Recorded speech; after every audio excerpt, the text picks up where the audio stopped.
नमस्कार, स्वागत है आपका विक्रम टॉक्स में। और आज हम आपको जिस शख्सियत से मिलवाने जा रहे हैं, उस शख्सियत ने न केवल कोरोना काल बल्कि जब तक वो सेना में रहे लगातार इलाज करते हुए आ रहे हैं। और इस कोरोना काल के बाद जिस तरीके से जो बदलाव उन्होंने देखे हैं, आज उन्हीं सब चीजों पे, उन्हीं मुद्दों पे हम बात करने वाले हैं। जी हाँ, हम आपको मिलवाने जा रहे हैं retired colonel doctor Manoj Kumar Gupta ji से, जिन्होंने लगातार कोविड कॉल में करीब फ्री इतना इलाज किया और जितना हो सका उतना हम लोगों को सेहतमंद करके कहीं ना कहीं आज एक कई सारी उपलब्धियां अपने नाम कर ली। सर, आपका बहुत बहुत स्वागत है। थैंक यू, धन्यवाद।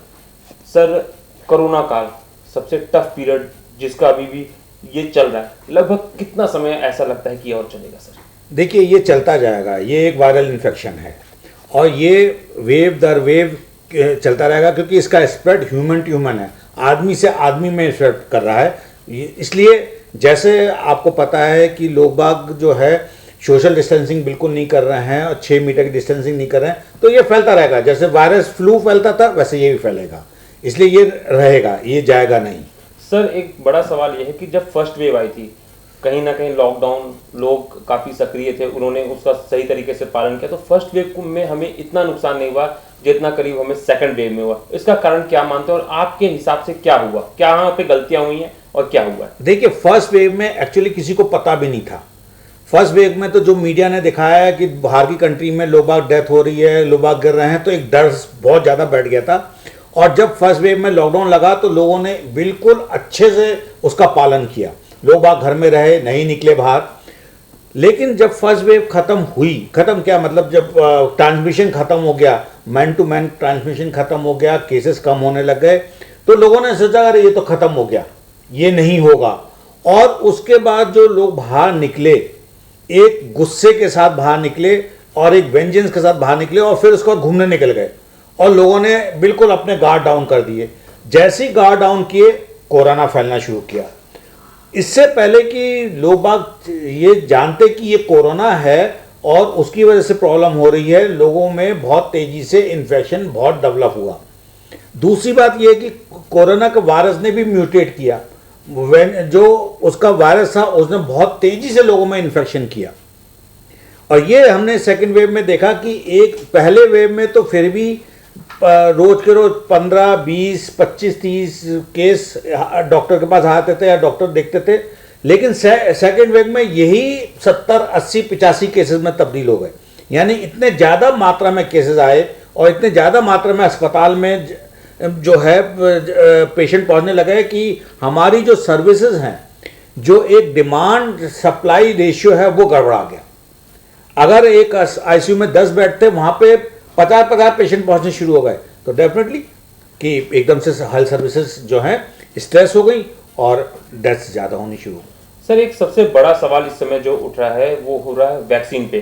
कहीं हम अगर कहा जाए कि भारत गांव का देश है, लगभग 70% भारत गांव में बसता है, ऐसे में वहां के लोग जो है वो वैक्सीन के लिए आगे नहीं आ रहे। उनका ये मानना है कि कोविड शील्ड या कोवैक्सीन इतनी हमारे लिए लाभकारी नहीं है, कहीं ना कहीं उनके प्रति डर है, क्योंकि कोविड शील्ड जैसी वैक्सीन में कहीं ना कहीं ब्लड क्लॉटिंग की एक समस्या थोड़ा सा सुनने को मिली। इसके बारे में आपकी क्या राय है, आप क्या कहना चाहेंगे? देखिए, ये वैक्सीन जो है वायरस के द्वारा ही बनाई गई है, वायरस प्रोटीन के द्वारा बनाई है। रिएक्शन जरूर हो सकता है, लेकिन वो बहुत ही कम, शायद 1 करोड़ में एक पेशेंट में देखने को मिलेगा, या 134 करोड़ की जनता है हमारी। 134 करोड़ में अगर 0.2% मान के भी चलो कि उनको हो गया, तो डरने की बात नहीं है, क्योंकि हमारा 99.99% सेफ है। उनको वैक्सीन मिल रहा है, उनमें इम्यूनिटी डेवलप हो रही है, तो किसी को भी डरने की बात नहीं है। सरकार के द्वारा ये सेफ है, जो सरकार ने बनाई है हमारे है, और आराम से आदमी इसको ले सकता है, कोई घबराने। सर, तो आपका कहने का मतलब है कि चाहे वो कोवैक्सीन हो, चाहे वो कोविड शील्ड हो, वो सेफ है? सब सेफ है, वैक्सीन पूरी तरह सेफ है, वैक्सीन से घबराने की बात नहीं। मैंने भी कोविशील्ड लिए, मेरे दोनों डोज कोविशील्ड है, और आज मेरे खुद में एंटीबॉडी कम से कम 400-500 से ऊपर है। सो बहुत सेफ है। और मैं तो पेशेंट देखता हूँ, मेरे को तो कोविड इसलिए नहीं हो पाया क्योंकि मेरी इम्यूनिटी बहुत अच्छी स्ट्रांग है। तो जब मैं सेफ हूँ तो मैं तो ये कहूँगा सब सेफ हैं। और ये नेशनल प्रोग्राम है, इसमें सबको भागीदारी होना चाहिए, सबको वैक्सीन लेना चाहिए। वैक्सीन लेने से सबसे इम्पोर्टेंट चीज़ है कि अगर कोविड होगा भी तो उसकी जो इंटेंसिटी है, तीव्रता है, वो बहुत कम हो जाती है, इसलिए घबराने की बात नहीं। सर ये एक आपने बड़ी बात उठाई कि अगर हम वैक्सीनेटेड होते हैं और उसके बाद भी अगर, क्योंकि कई ऐसे मामले आए हैं कि वैक्सीनेशन के बाद भी कोविड हो जाता है, तो लोगों के अंदर यही डर है कि आखिर जब हम वैक्सीन ले रहे हैं तो उसके बाद भी कोविड हो जा रहा है, तो इस डर के लिए आप क्या कहना चाहेंगे? देखिए, जब आप वैक्सीन लेते हो तो वैक्सीन लेने के बाद थोड़ा समय चाहिए एंटीबॉडीज को बनने के लिए, वो 1 हफ्ता 2 हफ्ता, और कोविड का इंक्यूबेशन पीरियड 5 दिन से जाकर के 15 दिन के बीच में। यानी अगर आप पहले किसी से इन्फेक्ट हो रखे हो तो 5 से 15 दिन के अंदर आपको इन्फेक्शन होगा। अब आज आपने वैक्सीन ली तो आप ये, और आप 5 दिन पहले किसी से इन्फेक्टेड हो तो 5 दिन के या 10 दिन के अंदर आपको कोविड हो गया। तो ये वैक्सीन की वजह से नहीं हुआ, ये क्योंकि आप ऑलरेडी इन्फेक्टेड थे, उस वजह से कोविड हुआ। लेकिन क्योंकि वैक्सीन लगी तो जो तीव्रता कोविड की होती वो कम मात्रा में, क्योंकि आपकी इम्यूनिटी इमीडिएटली आपको प्रोटेक्ट करती है। सर एक सबसे बड़ा मुद्दा ये उठ रहा है कि जैसे जैसे समय बीतता जा रहा है, ये जो वायरस है ये अपना वेरिएंट्स भी बदलते चले जा रहे हैं। अभी हमने सुना है कि डेल्टा वेरिएंट भी आ रहा है, तो इनसे जो लोगों को ये लगता है कि ये कब कहाँ तक किस वेरिएंट तक चेंज हो सकता है और वायरस का इसका तोड़ कैसे निकलेगा, अगर डॉक्टरी भाषा में बात की जाए? देखिए, ये तो सर्वाइवल ऑफ द फिटेस्ट है और लड़ाई है। वायरस भी लड़ रहा है, उसको सर्वाइव करना है, तो वो म्यूटेट होता रहता है, वो होगा, इसमें कोई घबराने वाले। लेकिन अभी आगे देखना है कि कितने वेरिएंट्स और आते हैं, पर जो अभी तक का डाटा हमारे सामने आया है, इवन कोविशील्ड, कोवैक्सीन, जो भी वैक्सीन बनी है, इन्होंने सारे वेरिएंट्स के से हमें प्रोटेक्ट करके रखा है। तो इसलिए घबराने की कोई बात नहीं है, आराम से वैक्सीन दीजिए और वेरिएंट के बारे में मत जाइए, ज़्यादा टेक्निकल डाटा में नहीं जाइए। अगर आपको सर्दी जुकाम खांसी बुखार हो रहा है और कोविड के लक्षण हैं, और अगर आप तो एक तो उसका ट्रीटमेंट आज की तारीख में अवेलेबल है, आप आराम से ट्रीट हो सकते हैं। नंबर 2, आप वैक्सीनेटेड हैं तो इसकी कोविड की मात्रा, जो वायरल इन्फेक्शन है, काफ़ी कम रहेगी, आप आराम से रिकवर कर सकते हो। सर आपने ट्रीटमेंट की बात की, सबसे बड़ा पहले तो मैं जनता को बताना चाहता हूं कि बीपीएल कार्ड होल्डर्स के लिए आपने अलग से एक मैं ये कहूं कि उनको सहायता देने का एक प्रावधान शुरू किया है। पहले तो उसके बारे में, क्योंकि सर कई जो गरीब तबके हैं उन तक चिकित्सीय सुविधाएं नहीं पहुंच पाती, या वो डॉक्टर से डरते हैं क्योंकि उनके पास आर्थिक मदद नहीं होती, पैसे नहीं होते। तो उनके लिए जो आपने ये एक मैं कहूं कि नए सफर की शुरुआत की है, वो क्या है? क्योंकि अगर लोग जानेंगे तो शायद सर कहीं ना कहीं जो डर रहे हैं डॉक्टर्स के पास आने के, उनका सीधे। देखिए, ये मैंने एक नया सिस्टम शुरू किया कि जो हमारे बीपीएल कार्ड होल्डर हैं, यानी गरीब तबके के और कम मध्यम वर्ग या निचले वर्ग के लोग हैं, जो सरकार ने बीपीएल कार्ड की सेवा शुरू की है, जिससे उनको मुफ्त राशन और जन सुविधाएं दी जाएं। मैंने अपनी तरफ से एक ये मुहिम चलाई कि जितने बीपीएल कार्ड होल्डर हैं उनको मैं फ्री चिकित्सा सेवा दूंगा, यानी फ्री कंसल्टेशन दूंगा, उनको देखूंगा, उनकी देखभाल करूंगा, और उनको, हाँ वो बात अलग है कि जो दवाइयाँ हैं और जो इन्वेस्टिगेशन है उनका जरूर वो खुद भरेंगे, लेकिन मेरी तरफ से उनकी कंसल्टेशन फ्री होगी, उनको मैं पूरी तरह से चिकित्सा सेवा दूंगा, उनकी पूरी देखभाल करूंगा। सर ये बहुत बड़ी मुहिम है, फ्री चिकित्सा सेवा मिलना। तो इसमें सर जो जिस तबके की हम बात कर रहे हैं उनके पास ऐसा, जो आप बीपीएल कार्ड की अनिवार्यता कह रहे हैं जिसपे, तो ये बीपीएल कार्ड होने पे उनको किस तरीके से परामर्श मिलेगा या किस तरीके से वो आप तक अप्रोच कर सकते हैं? मेरा फोन नंबर है, वो मुझसे आप ऑनलाइन भी कंसल्टेशन कर सकते हैं और क्लिनिक में भी आकर कंसल्टेशन कर सकते हैं, लेकिन बस मुझे वो बीपीएल का कार्ड का वो चाहिए कि हाँ आप बीपीएल कार्ड होल्डर हैं, मुझे बीपीएल कार्ड रहेगा और उनका फिर मैं उस हिसाब से अपना ट्रीटमेंट करूँगा। सर ये बहुत अच्छी है। सर एक आगे के सवाल पे आता हूँ, ये कहा जा रहा है कि कोरोना की तीसरी वेव को नहीं रोका जा सकता, अवॉइड नहीं किया जा सकता, और ये तीसरी वेव कहीं ना कहीं थोड़ा सा बच्चों पर ज्यादा प्रभावी होगी, तो इस पे आपका क्या मत है? देखिए, बच्चों पे प्रभावी का सवाल नहीं है, सवाल ये है, जैसे मैंने आपको बोला कि ह्यूमन टू ह्यूमन ट्रांसमिशन है, ये किसी जानवर खत्म हो गया, बैट का छोड़ दो, लेकिन अभी ह्यूमन टू ह्यूमन ट्रांसमिशन है। अगर हमें पता है कि सामने कोई व्यक्ति है जिसका हमें कोविड स्टेटस नहीं पता, अगर हम एक भीड़ में चलते हैं और हमें पता ही नहीं है, तो डेफिनेटली हमें उससे इन्फेक्शन लगेगा। तो अगर उससे इन्फेक्शन लगेगा तो ये तीसरी वेव तो आनी है, तीसरी क्या चौथी भी आएगी, चौथी क्या पांचवी आएगी। लॉकडाउन, अब मेरे हिसाब से लॉकडाउन से ज़्यादा हमें इंडिविजुअली रिस्पॉन्सिबल होना बहुत ज़रूरी है। अगर कोविड को रोकना है तो हर व्यक्ति को, पूरी 134 करोड़ जनता को ये मानना है कि हमें कोविड नहीं आने देना है और सोशल डिस्टेंसिंग मेंटेन करके रखनी है। हर शॉपकीपर, हर मॉल अधिकारी, हर व्यक्ति को ये अब जिम्मेवारी झेलनी है। सरकार का काम अलग है, सरकार ने अब बोल दिया कि भैया मैंने ये मार्केट बंद कर देना क्योंकि आप सोशल नॉर्म नहीं फॉलो कर पा रहे हो, ठीक, वो अपना एक काम है। लेकिन सोशल नॉर्म क्यों नहीं फॉलो कर पा रहे हैं, ये सबसे बड़ा सवाल है।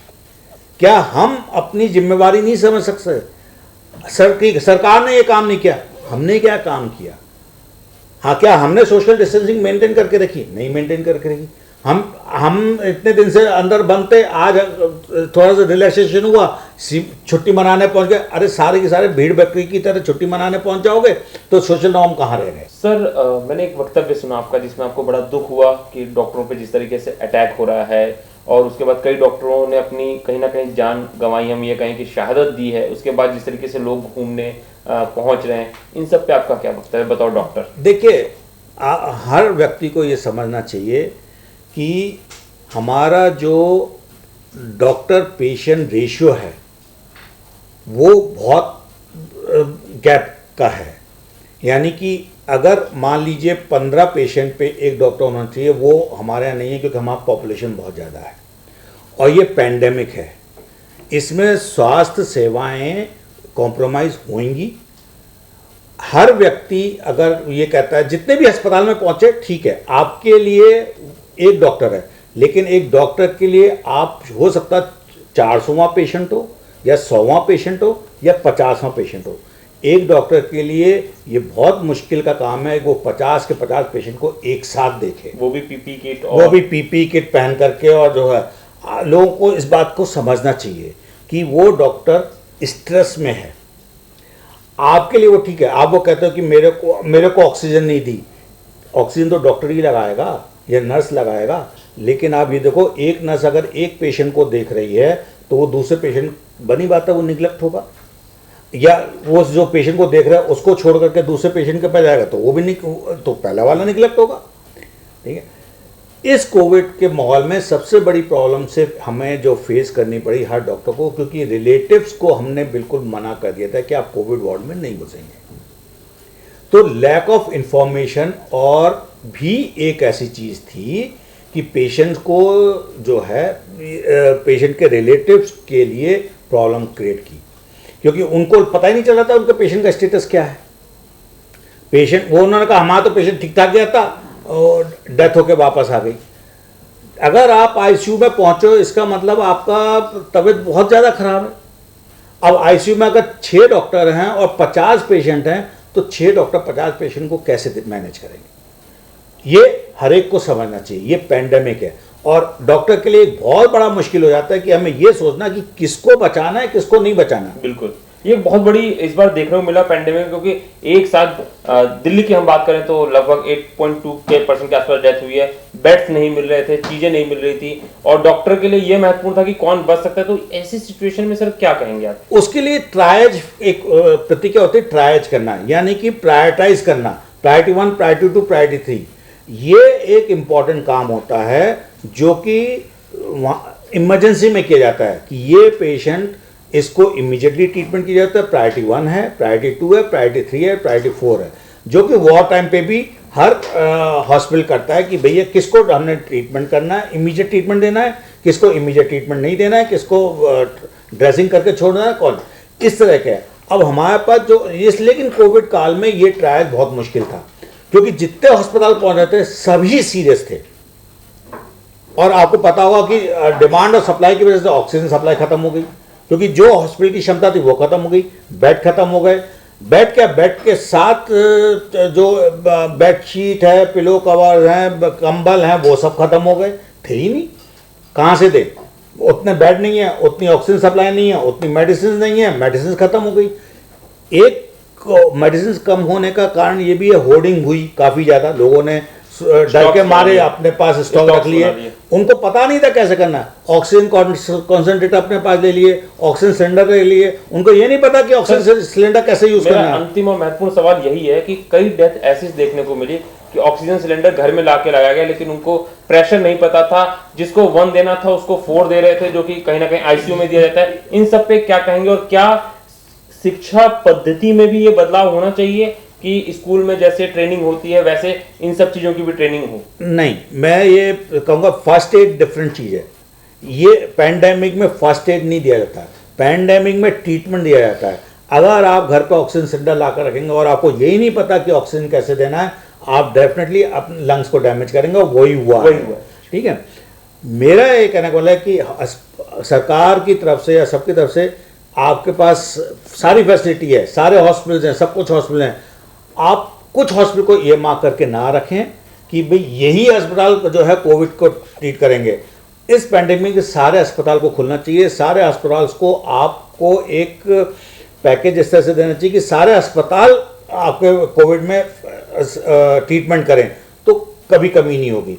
हाँ, फिर भी 134 करोड़ तो अस्पताल में जाएंगे नहीं, लेकिन फिर भी अगर 1 करोड़ भी जाते हैं तो मैनेज हो सकता है, कोई परेशानी की बात नहीं है। लेकिन जनता को भी ये समझना चाहिए कि सबसे पहले prevention is better than cure. Prevention क्या है? Social distancing. आराम से आप सोशल, आपको जरूरत क्या, आपको शॉपिंग करना, अगर एक शॉप में 3 लोग खड़े हैं, मत घुसो ना अंदर, आप डिस्टेंस बना के रखो। आपको किसी मैरिज पार्टी में जाना है, आप अपना डिस्टेंस बना के रखो। आपको जरूरत क्या है कि लोगों से इतना ज़्यादा मिलना जिसका स्टेटस हमें नहीं पता। हाँ, आपके घर में 4 लोग हैं, आपको चारों को पता आप कोविड वाले नहीं हो, आप चारों इकट्ठे मिलकर के बैठ सकते हो।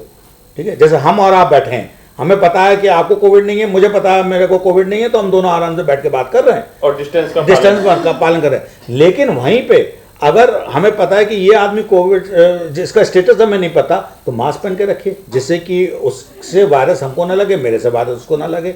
तो हम जब दोनों इस चीज को पालन करेंगे और ह्यूमन चेन स्प्रेड रोकेंगे, तो कोविड अपने आप से डाई डाउन हो जाएगा। सर, एक अंतिम सवाल के साथ आपसे ये भी है कि जिस तरीके से लोग इस समय मौसम, भारत का हमेशा हर जगह मौसम बदलाव होता है। जैसे इस समय अगर हम करें तो मानसून सत्र चल रहा है, जिसमें फीवर आना, सर्दी होना, जुकाम होना, बुखार होना, ये सब आम समस्या है, और यही सारे कोविड के लक्षण भी हैं। तो क्या इस समय ऑनलाइन ज्यादा जाना चाहिए, क्योंकि हर आदमी अगर हॉस्पिटल पहुंच जा रहा है तो बाइफरकेट करना मुश्किल हो जा रहा है कि कौन कोविड से है, क्योंकि सिम्टम्स। तो उसके लिए आप क्या उपाय सुझाना चाहेंगे, क्या बताना चाहेंगे? देखिए, जितना सर्दी जुकाम खांसी बुखार वाले पेशेंट हैं, यस, वो ऑनलाइन सुविधा भी ले सकते हैं, लेकिन साथ साथ उनका ये अब एक पार्ट स्क्रीनिंग का पार्ट होगा कि हमको वो स्क्रीन करना पड़ेगा क्या वो कोविड से तो ग्रस्त नहीं है।